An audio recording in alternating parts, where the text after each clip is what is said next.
CAC versus LTV, which one is more important? The answer is they're probably both super important. However, different brands have different opportunities depending on the makeup of the business.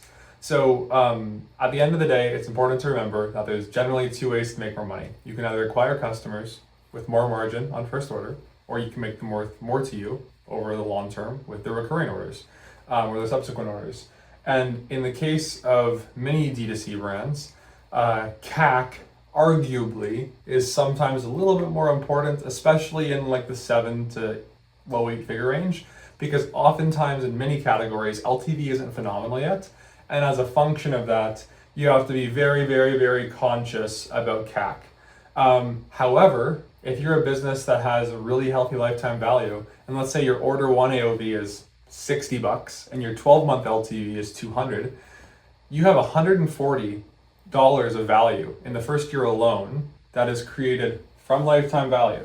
And what that really means is that if you can go and make a 20% improvement to lifetime contribution margin, would you rather make it on CAC or would you rather make it on lifetime value? Lifetime value. Because assuming that the gross margins of a new customer and a return customer are the same, the upside there is just bigger. So when you're a scaling brand, you have to allocate resources and focus across, what you think is the highest leverage opportunity at any given time. And you have to be cognizant of the fundamental realities of your business to decide what is a more important place to go and invest dollars right now, and what is like a realistic return I can expect on that investment.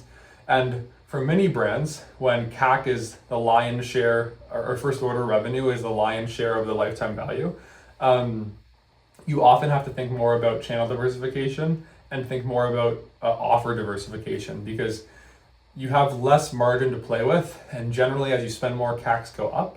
So you basically have to go after diversification or channel expansion to increase efficiencies and or provide other opportunities that also have efficiencies.